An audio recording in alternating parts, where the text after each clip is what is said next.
le toi o volofatu ma moni atu alo fa ngol po tato o fenga renga le fo itula tato fa so mon mulio le tu sanga tato por kalama ma sanio le va yaso ma le va yaso o le sono fa moi ya le so fa manu ma lo yesu ke viso fa pe toi ta lo fa lava ma te lia ina mai oile wo le pa anga o tato por kalama le nei mai se o la lata ya o le fa moi po le Hope Channel American Samoa te lia mal fia oi ia mai tatu talo fata sile tua vea le nei fa so mo muli o le nei tu sanga ia aveo se fa manianga mo tatou a o tatou tau fa ima tatou va ai le fenga malanga mai le kwata to le nei mata upu ta ua ia ma niso vaenga o sini au tu le fa so ia avea ia tatou fa so mo muli le nei e toi fa mau nai ma fa mau tu ma fa mau tinoa ia le tala le faolitanga ia po o le tala le lei i ona so nei po ona po nei o lo o mai i te tonu tu se te nome ia mai te nei male a malo ona le tua so nga pastor Vini so nga a venga ya utu ia va tu fa pe atu ta lo falava pe fo le neva no fa ta lo fatum fa sta ia ona le tua sanga patia fo i tau fa so ino le fionga le tua i le nei kwata fa ta lo fa tu lo so ta lo fa pastor Vini ta lo fa utu ia malo fa stai ia o te tonua le atato so polo le tato fa soa ia ona uti fo le tato temi fa tu langa ina mo le nei por kalama na fa tato talo lo matu te mai le langi fa stai wa te mo moni mai so i fua mo le matu wola ia o tangata le nei tu la ma le nei lava taimi ma te fa lo ngoi le ia o onga ma le sona wa uma o ne o maia i le tusi o Deuteronome e ala mai i ngā luenga na e whaonga i nai le tuala o ona ia Mose ia maise o lau nuu sa e walawina ma tu te tari lau fio whaali mai le tua ia vaenga ta u o te toio nei le sona ia whaamauti noa ia i mātou la mātou whaoritanga ai maise le i o le mātou whaamoe moe i le aso toi tutu e peona toi whaatuina na o ona Mose iei ia i mātou uma le tua le wha tua ma le wha moe o mea wa e ta pena masau nia mo i mātou o mea mauti noa e iei le wha moe talo i le tua lau wha unga i le ngata o ona nei ma au nei o le wha soa ai wha pia fo i lungo lau wha nau wha lungo longo wha mole iei uai le nei wha soa ma le mātou maftanga i le vi ingo lau fio o no Yesu amen ole au tu mul tatou fa so nei le so na sumu tolu ia ua fa tuina ole toi tu Mose the resurrection of Moses ia mai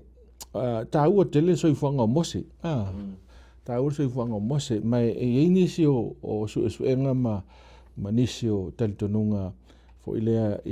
i fa tau ile i nga luenga le ona le tu Mose ole o Mose o tangata upito sili ona te le se vaenga o tuspa ia o lo kava ila na ngadu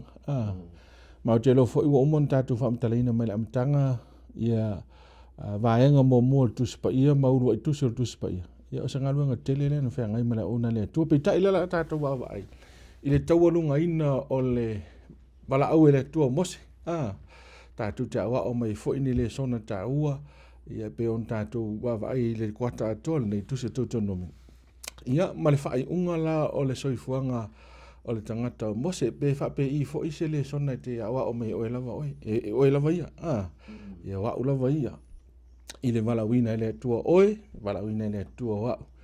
ia o me ta ua ia tauna tatou o ma tatou pe mai al tatou fa so nei muli nei tu sanga ia lo sunga utu fa moli pe fa nei fa so mai ia ni vaenga ta ua la tatu va vai toi e miso tatu mau o tu i le yuta na lona fa upaiva Paftai wa le tatu o le susu enga muli no tu so tu no mele ngata o le susu enga fai o tu so tu no me wa meta me motino le o tatu mala o Mose na tu si na tu si le ngata la fa o susu enga tu so tu no au nei fo ia ngata i male savalinga Mose le soifuanga le nei o nei na mutai lan tau tua ile tua ya la le na o nang le na malolo ai ma fa mai ai lona i le soifuanga le nei i lana ona mana tautua i le tua i le tūlanga le tusia ina ma te ina mai o le no Israelu i le teimi na o ese mai ai ma teimi na whanau ai whaongai nei le tua ma se tasi ne tangata e tātou te vai maurunga i awa o le ulua i perfecta le na whaatula i mei le tua o Israelu i te ina e tātou te maua ai pe fo e vai aso na mawai nei ne sa whai mai ai na fola i nai pe na valo i e mo se e le isi perfecta le a whaatula i mai le tua le no Israelu a lo tala noa e whaatau i a Yesu i le lumanai ni teimi le na whaatau ne sa tātou vavai ai so enga o le vai aso le na tenei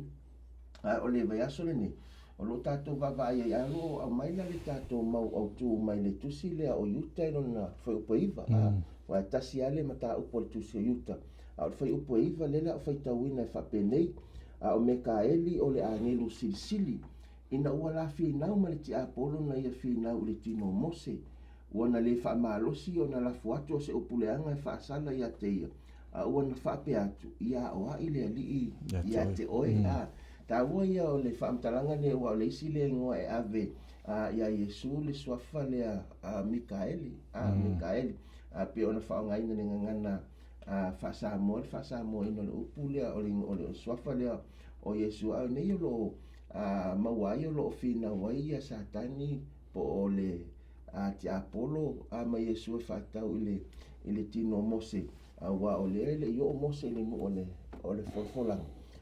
o le ua i tangata le nei na whaatuina le tua i le lani le ma foi ona whaautu so e ngol vaso nei o le whaatuina o mose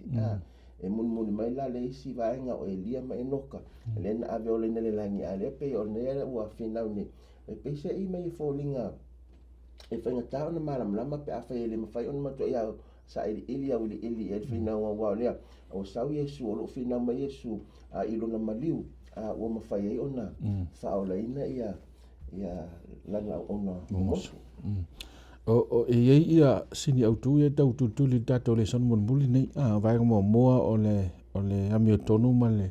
loftu no ne tu le lala si tatu va ia vai mo mo le son ala sunga pasta vine o le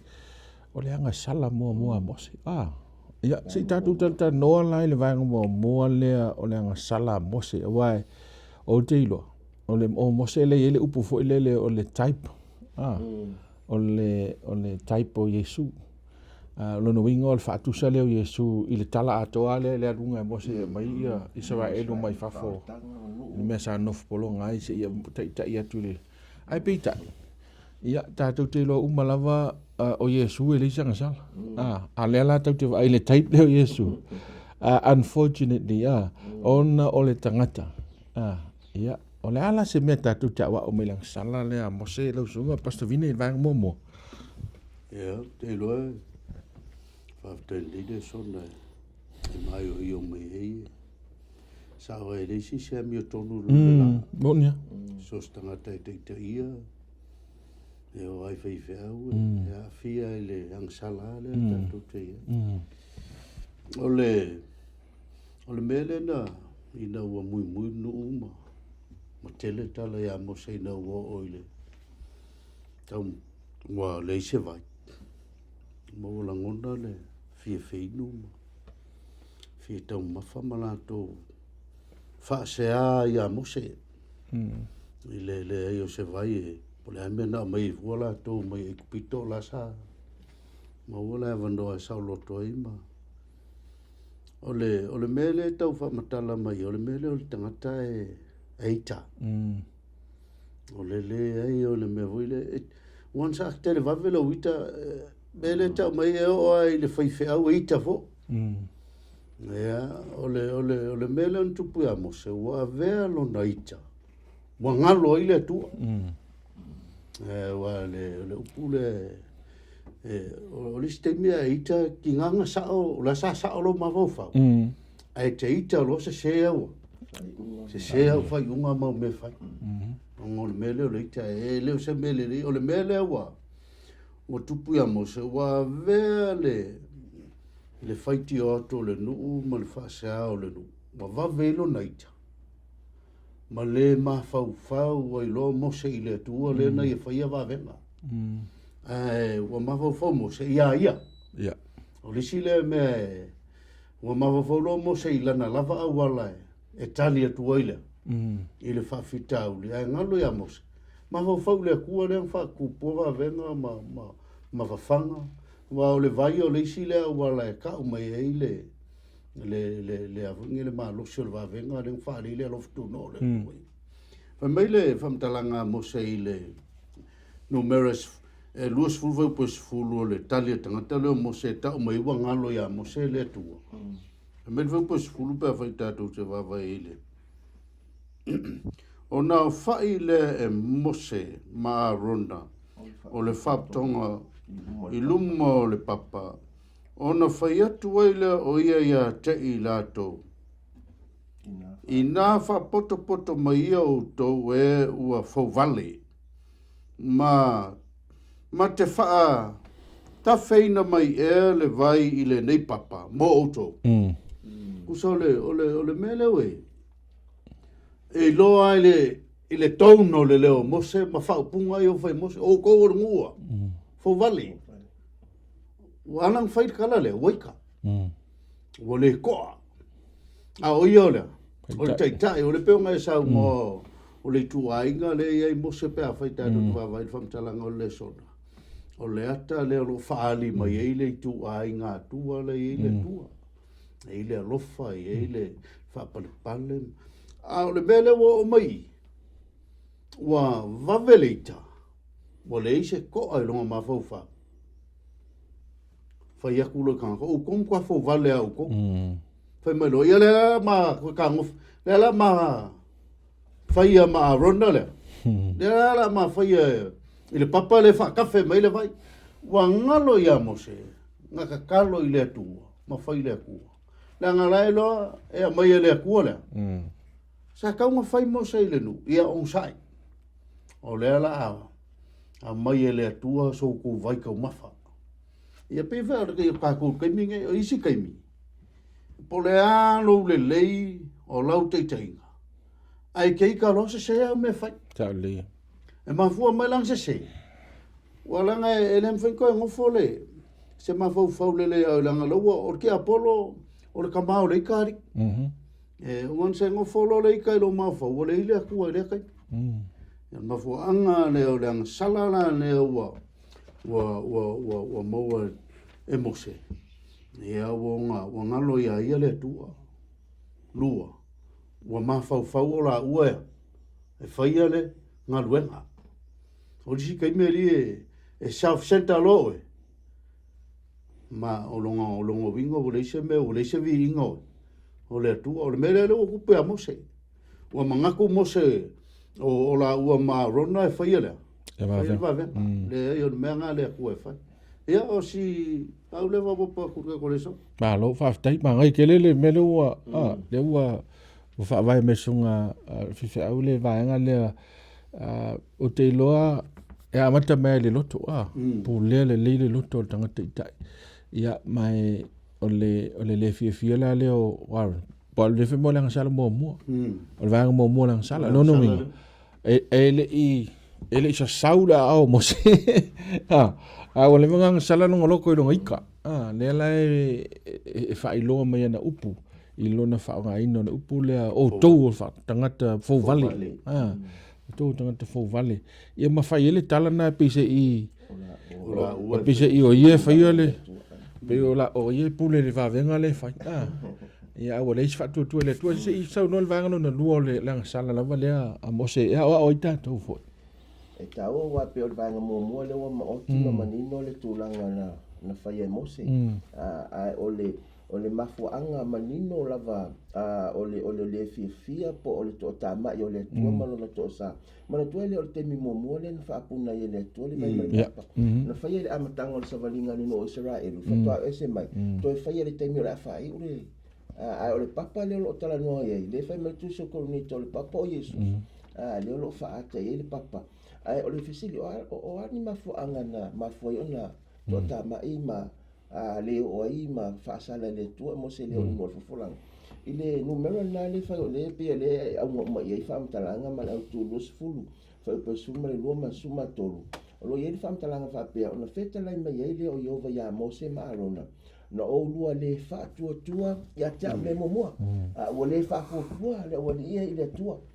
o le ai se fa tua na mafu ai ona la wa suia le tu langa o le tua pe se i ola o fa tu puina le ne va venga le ai o le fa tua ile tua le fa me le tu na lo tantala le papa e man tu te mo la tal papa le no no fa me le tua kala mo le papa o le fa ko la pole ne te e o le mo sa ta a lo fa me le tua tala no le papa a le la pole ne te o ta o le tala no ai le se me sa le se me sa o papa kalo o le ai se fa to ma fo ana família ma fo eu to ta mai le to mai wo le fa to mai atia wo le fa to mai vai nga do pole ma fo anga na to ta mai le to mo lo to sa na le oi mo se mai wo le fa to mai atia ia fa pa ia ina o no mo le fa no wa Israel o le fina ngalo le to ina ia pa ia o ia le fa no wa Israel ka na va ai va venga le afaia o le tautala le papa ai puna mai le vai ona ve lo le mamea tonu ana fa pe fa tonu e mose le fetalainga ma va venga le tonu ese le longo no tangata wa le sa vai sa ta momo le ona o tauta la puna mai ma le vai e fe no e fa pa e na ile le to lu mo fa no ma so no ona fa ona ve lo le to o se me fa pito i tangata o Israel lu ma le la to sa valing ai peita ye le fa tonu ina fa me lo fa talanga fa wo ina o le mea lava le lua te le fa o ti ai le nei fa potpotonga from talanga le to ile nu o fo ina ya te la to o le vai le ni o meripa wana fi na le fa na Israel ya Yehova na fa pa ia ina fo ia yo la to luma from talanga pot talanga me no fa me lo male to me la le ta mo lo le fa to mai ya te wa ana lo fa to mai ya te e fa pa ia ina lo suafa mo lo ele nu o Israel ele to aveni sia to mo la to ale avea mo la to avea i la to ma lo nu o melale tu lo le o la le yo le baenga le ai alu foi la foi pri to no meto su matasi no foi pelu fa me fam tlango lo ye o fa pe ati ati la to o tau sanga o se lau mali lo fulu ia ile asonei o te le to la va ona o watu ma to sau o feta la mai fo yo va ya tau e te le so po ya tu le nei o tal fam talana ngale amos no fa no Israel mai langa no fa mai le to tau yo o le mea o te whaftai momose. Ana o hao le tangata o te lo o le o yo. O nala ni mena koe ki ngai fora o ki koe toi tū mo le nu o le tua ma toi la unga mo le mure tu se te tenu. Ka ana whapea wa. Ai le i whapea na ape ese le savalinga se mose ana toi tū. Le whamta e le o le maua lalo o lo pau. Le maua lungo lo toi pound spak mai po lo toi tū mai. O le meta une nai le tua. Ale ana fa wa nga benga musi se ia o ina moima malolo ala sa fa tau no anu tiutina mala una ile tu fa halo ile va ia fa tangat fa sta ile fa so ile va ia fa tangat ta te o fo ile tu ile fo le alo fio na vaenga fa tau va sta mai si sasia mosi o le ita fo le ita fo tangata pe ta ile wa mo le vaenga ta u le a tu lo mo le tua e ta u tele me la vete fa ia represent ile tua so ole tau tala mose malana fati nonga le fa ia ta papa ta fali e le o se awala le e fa ia o ma ba inga ole tua le te representing le fa masui a tu ni fa te mo so fu e te manatu ai i lau awala si le tu lo le awala le tua ona ilo manatu ai fa pe fela mose ilo manatu ole na tare papa da mata lo fa mai le tu tautal wa tu ne la mose fa pe i kau kala ku le sau se vai si le lo ma ko ta la ngalenga tu mo e la temi o si me fo fa mai le tu mo tangata ma le kale si ale tu e te tau fa tu le tu fa mai le au ko fa la wala fa mo le sa le lo fa mai le au fa la wala sa mo e sa work le kaimina ala wala le e work kaimina adu la yo nga fa tu mai el mele o tu le tu lo songa ole tele te mi fai tato fai unga tele tato vai lo fa tangata pe no fo lima e va ya mose fast food to sanga no la mose o pito fast fulu le si tau sanga na ola i le vao ai vala au no le tua ina ua valu si fulu on tau sanga wa fai si matua mo se vala au no le tua mai a fai e ita mo se ia ua tala ita i mo se wa foi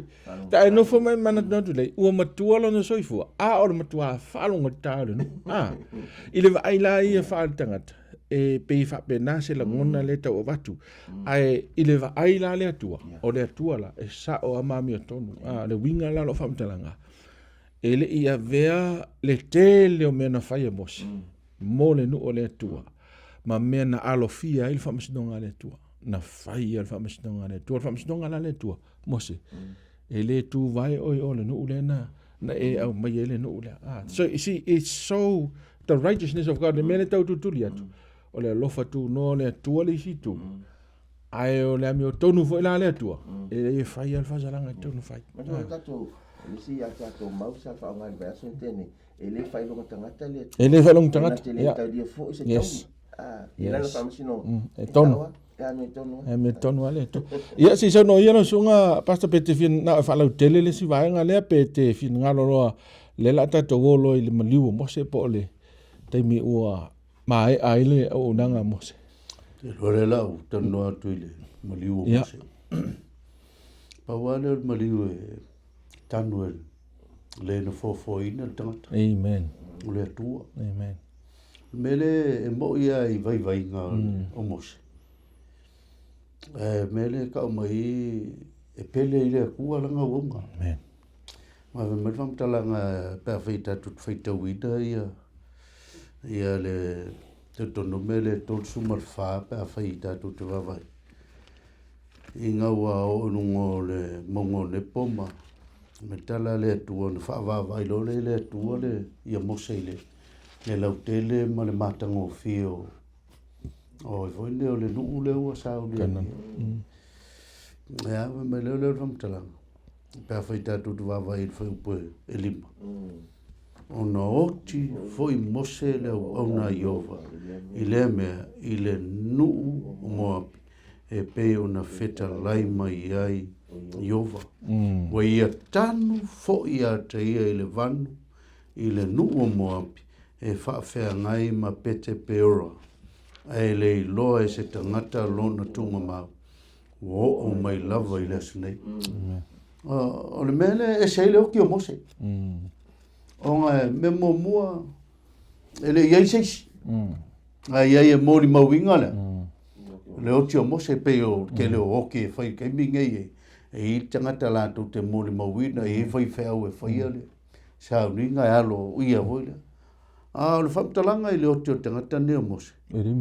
le ai mo se singa ia anga fai fa pikoa ele tu o le kuanga ia tanuina mo se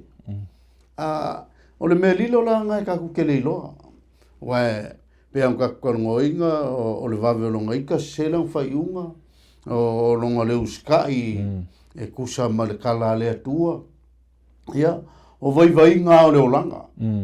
ai le kua ia malanga vai o le fam singola nga mi ko ngole lo ka ku ile loko le tua fe mai el fam kala nga pa fika ko ke va vai ile o tio tangata ne mo se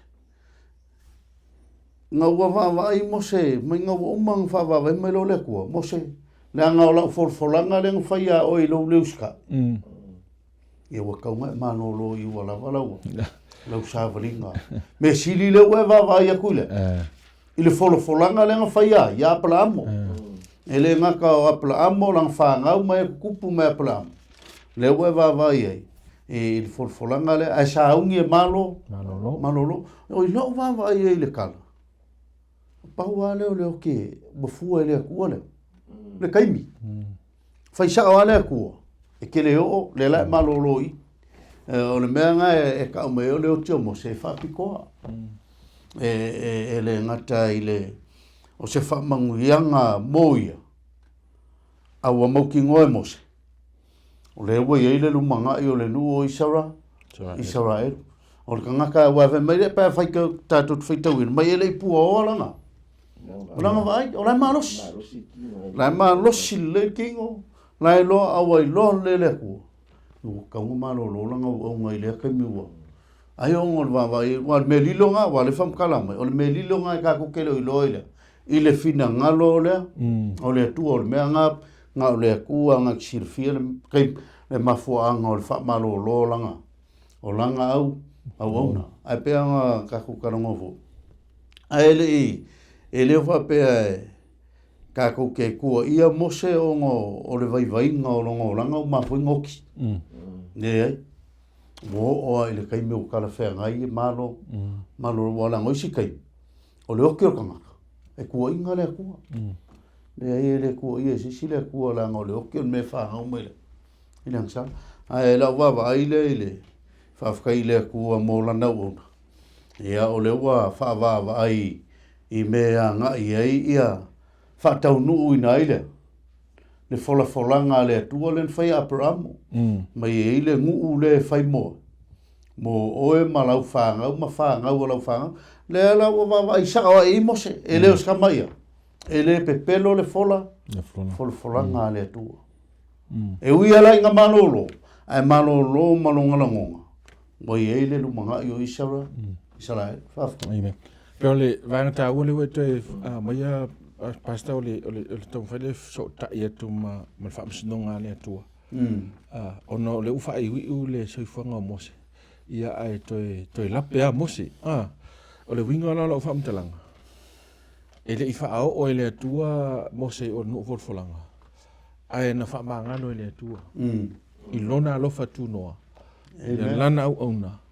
ilana fa msnonga mi ton so ole o mea ta ua ia po ole sosia lea ole se o ngata ua lea mai I le maliu mose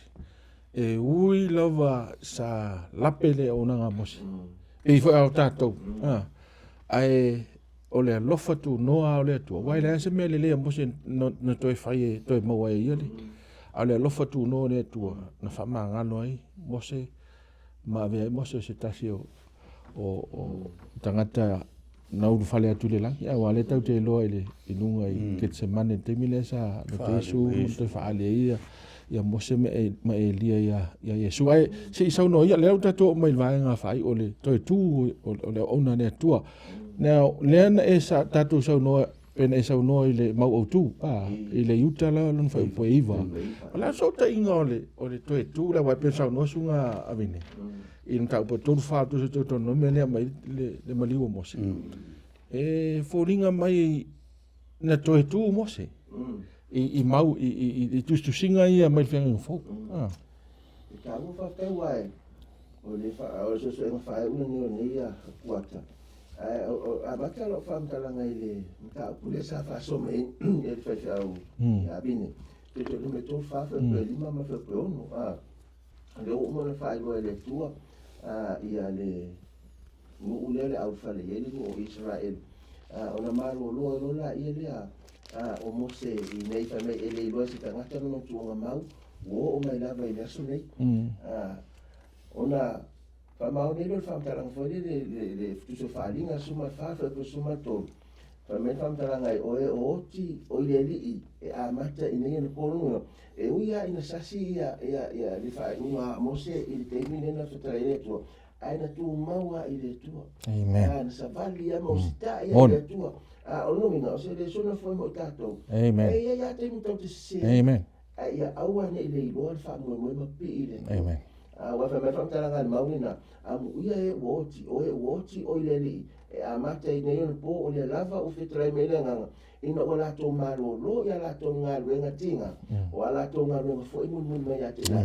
ana fa pese me lo mo se I ele yo ngata lo I malona fa mo o te msalo atu ne ese to uma o tara ngo o se fo mo se aina si sea aina tu maua na savali mala unga ma fa malo si ni mo Israel o sa u fal le fo no to fa ya ile tu a fa ta no me ya o ke o me le to le ele venga rio fo linga mai e ma fana ya moni la e lo ale le mo se no la tu o le tu e fa mangalo o le tu rofa o le tu wa fa no ma fana ele ia pe sia mon ele fa e mo ta to fa o ni si kai se lo tatou a makarunga le taku whawaiwai tatou a ngona saula ngona o le temina pito silo na sauti apula me ngona foi mai mauro ko e se me ko ka ko mai le kare so me le mai ona avero le me pe igualo la no mantula ngona fa to a o le wa o mai ni Amen. e ti nga la ba no sasi e no o ai temina vala o le to malolo Hallelujah. tu mau le fa me ia na ka e o ti o ya ke o ti su wai muli mai na ngai ma fa na me to fa tu mai no ele tu e mo si ina la ni lela ye fi na ma le te mo lo ma ta ya yuta le me fi na wai lo ya ti apolo mai yesu ti mo si sa lo yesu mai wala ba lo maliu e ma lo fa tu no e ma fa yo no to fa le mo se la ni lo la e fa ba ona la lo na muli mai na le a be le mele na tu no so fu ma mena na muta ilo ngala o le to fe me fa ta ngol maule au tu e au mi ka eli o le angu sisi ina wala fi na le ti apolo na ia fi na ma osia so la sa sa tan me pusa le ya ma sa no le ya ma se le o su tu la ngai le tu pa te nga fola ma o fa ta le se su fa mai o te wa ele me inu me ma lunga inu nga e wao ma tu sa ma le sisi esi me foi na rin fai mo se o sau o le fa tu le tu o fo le me o ngai le pule me o la ma fa fa fe me la ali fa me sa na sa kan finga me e ku se le ya a so yesu e ku sa ana ngale sa ku ma wa mo se ta e pese yo ana suna malolo ai ma fo ana e ta wa mo ta to le so a mo ta to te fa vai mo fi e la nga le ta to te so i fo le lo lani e ia pese na tu la sala lo tu to no le tangata o me ia e ma fai e ona lape io tato italiana e fa magari le tue non le tue ia o ne li lo le Amen. Tele ana i vaenga toi fia fa mo tu lo so no e fenga ta ona e se mertanga te ma fana ma ftanga ma le tu pe yo se fenga wo ma fana vo le ai ngai kam e akai me sa si ai le fa pe ka si a ke valo ai ole la talata le ole tanga te le fatu le tu e fenga tai na le se mane tu pe la ole mene sa no ma ole aim le ta to yeso uma ia e la talata i le fatu le tu ma e la talata le tu yeso uma ina awa ole tu te ofuina le tino sala lo songa a fai me vinha se me ka okay re fia okay I mean it's natural nanga le te ofu le tino sala but ele ma fai le mena ona ave ese lo ta tonu ma lo fatu tu ele tua e lo fa pele tua ma te talo le tua fa manga ma to a fausia le maftanga le va la ta ma le tua o mena la so te maliwa e pe le maule tu so fa linga ne no mai al mesili la le no no luoni no o satania ia o lana ngaluenga o le moli tatou me se sunga vine o me se pa wanga le me le au le po le kia polo le fa ko moli ka ko ai fa fetai le tu fa fetai o yesu o i le ko vai o me kaidi a temine o yesu o tu mo tatou por vanga o le si ata mali ne lo sunga le te o tatou faso o le tu langa le pe fo le no fo le tu fa ai mos ona uma la fema ke le ole pe ole ti o fa betanga ole ti ale o ngai lo ma fanga ke lo ma fanga le tu mo mose ma fanga le ele ma fanga la ku fa pe si ka ko ke le ma sanga ma pa me no la ko sa le la ma fanga ma fanga le tu mo o ma fa di fa ele fa be le tu ke le o a fa ku mo pa ko me se ba ke le o pero tan lo haga le wo se wo vo le ma fanga fa pe wala le tuenga relationship pol tuenga ma tangata ona mo tangata ma le tu ai e ma fa na pe o le wo e media so no elo songa pastor vine fa aiuta tu fa soile to tu mo wa polea ni me uma ai ole unga le al mele na fio ma yesu na le ma yesu in infeuti ne le oti ia ole o le vaenga leo le atau le toi tuo mose ia whaata mai foi le tu ia toi tuo Iesu o le ata foi leo tātou amen e eilu tātou wha moe moe a whai u koe wa eilu wha moe moe mose koe kū mai o ngō le Iesu lea ngā whaaka i eilu o le whamoemoe ngawhuna ngā whākou le whaamtala Amen. le kam whai e Paulo e momoli atu i tangata sātu kaio. I lo lātou tali tonunga le to i seto e tu. Le ala e whaamatala atu i e Paulo i le tusi le mumukoni te suma lima. Mai Paulo, a whai e mo i ko kala le ko iskoi ko. Io la winga ngā lua e ma fola le tala lei. A whai voi le koe whaku mai ke riso. Ia le se winga e kau ngā lua pēa. Pe vola whako. Ia la mela koe a whapeo le unga o le menga ka oki ale koe iskoi ku. Tau le leilo. Ia mai mo kai mo ke lo fai fea. Si le pēa whai ala langi e malie lo koe mea ala. A oki ala o mo ki ngoa le iskoi ku. Pe vola o le mele whamtala mai. Pe ka i o whamoe ngā lea mo kako uma. Le ngā kau le moe mose, moe maukingo. Walanga e pea ngā e kala. A e ola maukingo, kai pea kala polo. Wa te wina moa o le palo leo. A toa mai la antou e whaatua tua, ma te donu lo na whaari. Mai mo mua ia Timoteo whaala, na e whamakala i e polo. A whapea wala wa maukingo e mose. E le pole mose i leoki. So se ka ngaka wala so i fua maula. Ai pea ngorua saua. Ai mawhangawhanga mai loa le leile kua mama sangi au onga kuspaia ma musuia e le whina ngalo le kua. O le almela pole pea kai mioki e. Sa o le le. O le whamoe moe ngaka. A whai o lo ke loa. O le koe o le mariu o ke riso e koe la langa i lo kunga mau pea o. Whai me fia. Ia loa ola. I lo voi oki. Ala ngar kele ngā, fefe oki. Fia feola. E un kai feoki. E ma fua mai kupun me leo le un kai feoki. E le lei ma le aku. E le savali alo le. Amen. E le o malama ia o ngar kuspai. Pea whaika ku whaika winga ia ngei mau mai le kusi leo momuot. Ko nito e sumal lima. Alon sumal kolu e lu sumal lu. E makua ka akia le wha maamla manga Paulo.